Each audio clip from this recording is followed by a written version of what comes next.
Assalamualaikum warahmatullahi wabarakatuh. Alhamdulillahirrabbilalamin. Wabihi nasta'in ala umuri dunya waddin. Assalatu wassalamu ala asrafil anbiya wal mursalin wa ala alihi wa ashabi rasulillahi ajma'in. Perkenalkan, nama saya Rosna Reva dengan NIM 2414010199. Di sini saya akan menjelaskan tentang konsep pendidikan di dalam Quran surah Al-Yusuf yang terdapat dalam ayat 23 hingga 29. Di sini saya akan menjelaskan tentang konsep pendidikan di dalam Quran surah Yusuf ayat 23 hingga 29. Sebelum itu, saya akan membacakan surah Yusuf ini dan juga artinya. Sebelum masuk pada penjelasan, sebelum itu saya akan membacakan surah Yusuf ini terlebih dahulu, beserta dengan artinya. A'udzu billahi minasyaitonir rajim. Bismillahirrahmanirrahim. وراودته التي هو في بيتها عن نفسه وغلقت الأبواب وقالت هيت لك قال معاذ الله إنه ربي أحسن مثواي إنه لا يفلح الظالمون ولقد همت به وهم بها لولا أن رأى برهان ربه كذلك لنصرف عنه السوء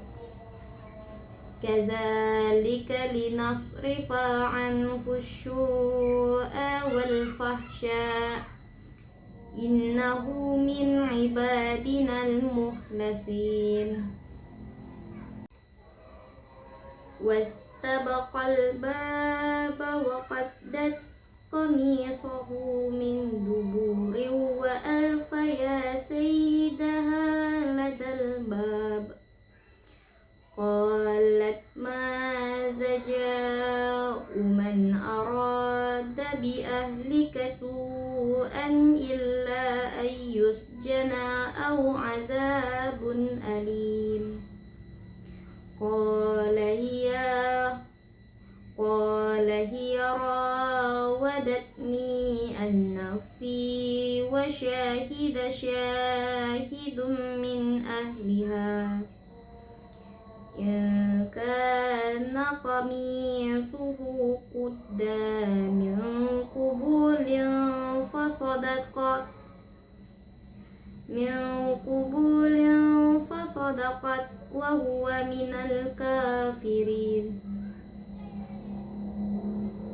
وهو من الكاذبين إن كان قميصه قد من قبول فصدقت وهو من الكاذبين وإن كان قميصه قد من دبر فكذبت وهو من الصادقين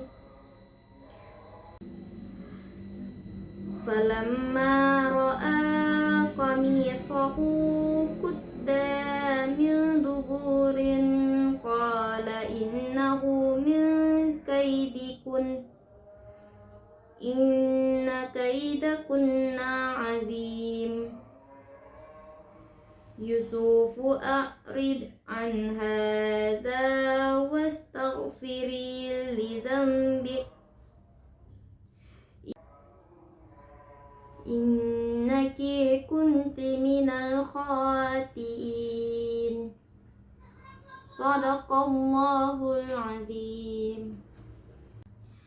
Aku berlindung kepada Allah dari godaan syaitan yang terkutuk, dengan menyebut nama Allah yang Maha Pengasih lagi Maha Penyayang. Dan perempuan yang dia tinggal di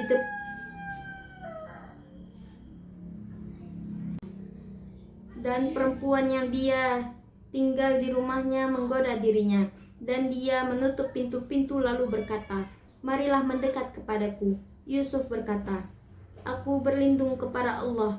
Sesungguhnya dia suamimu adalah tuanku. Dia telah memperlakukanku dengan baik. Sesungguhnya orang yang zalim itu tidak akan beruntung." Dan sungguh perempuan itu telah berkehendak kepadanya, yaitu Yusuf. Dan Yusuf pun berkehendak kepadanya, sekiranya dia tidak melihat tanda dari Tuhannya. Demikianlah kami palingkan dari keburukan dan kekejian. Sungguh dia, yaitu Yusuf, termasuk hamba kami yang terpilih. Dan keduanya berlomba menuju pintu, dan perempuan itu menarik baju gamisnya, yaitu Yusuf, dari belakang hingga koyak, dan keduanya mendapati suami perempuan itu di depan pintu. Dia, yaitu perempuan itu, berkata, "Apakah balasan terhadap orang yang bermaksud buruk terhadap suamimu, terhadap istrimu, selain dipenjarakan atau dihukum dengan siksa yang pedih?" Dia, yaitu Yusuf, berkata, "Dia yang menggodaku dan merayu diriku." Seorang saksi dari keluarga perempuan itu memberikan kesaksian, jika baju gamisnya koyak di bagian depan, maka perempuan itu yang benar, dan dia, yaitu Yusuf, termasuk orang yang dusta.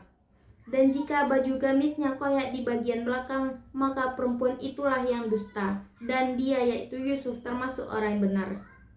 Maka ketika itu, yaitu suami perempuan itu, melihat baju gamisnya koyak di bagian belakang, dia berkata, "Sesungguhnya ini adalah tipu dayamu.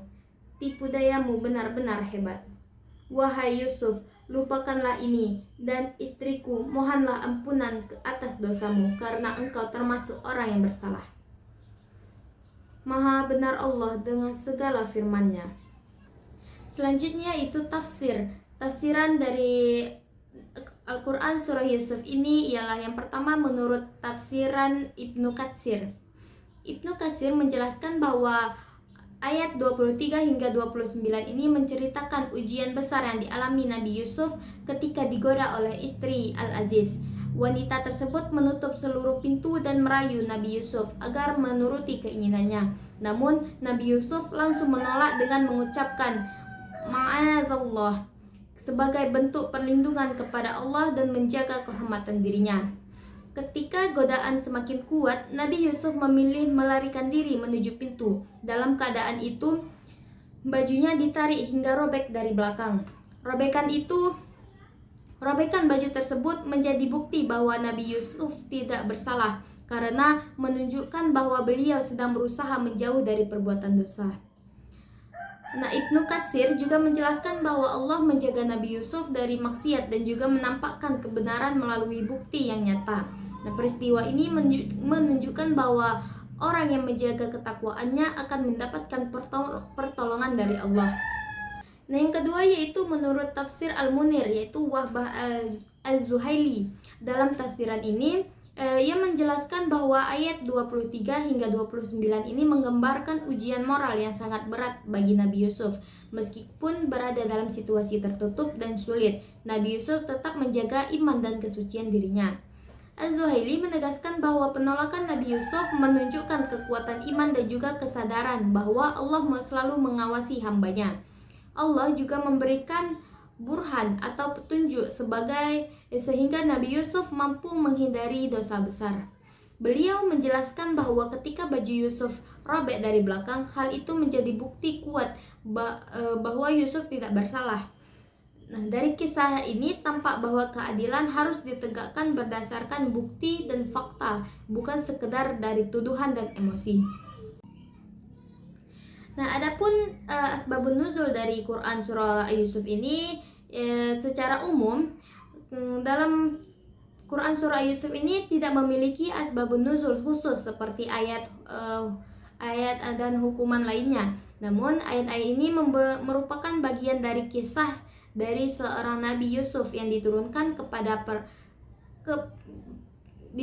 sebagai pelajaran dan penguatan hati Para musyafir, surah Yusuf ini diturunkan ketika kaum Quraisy meminta Nabi Muhammad SAW ini menceritakan kisah-kisah terdahulu sebagai ujian terhadap kenabiannya. Maka Allah menurunkan kisah Nabi Yusuf secara lengkap sebagai bukti kebenaran wahyu sekaligus sebagai penghibur dan penguat bagi Nabi Muhammad. Nah, ayat 23 hingga 29 secara khusus menjelaskan ujian Nabi Yusuf ketika menghadapi godaan dari Zulaiha.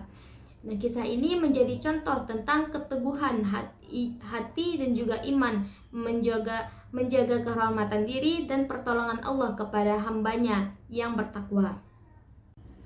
Selanjutnya adapun nilai-nilai pendidikan yang terdapat dalam Quran Surah Al-Yusuf ini. Yang pertama yaitu pendidikan menjaga kehormatan diri, yaitu ifah. Nabi Yusuf mengajarkan pentingnya menjaga kesucian diri dan mengendalikan hawa nafsu meskipun berada dalam situasi yang sulit. Nah, yang kedua yaitu pendidikan keimanan dan muraqabah. Ayat ini mengajarkan bahwa Allah selalu mengawasi manusia.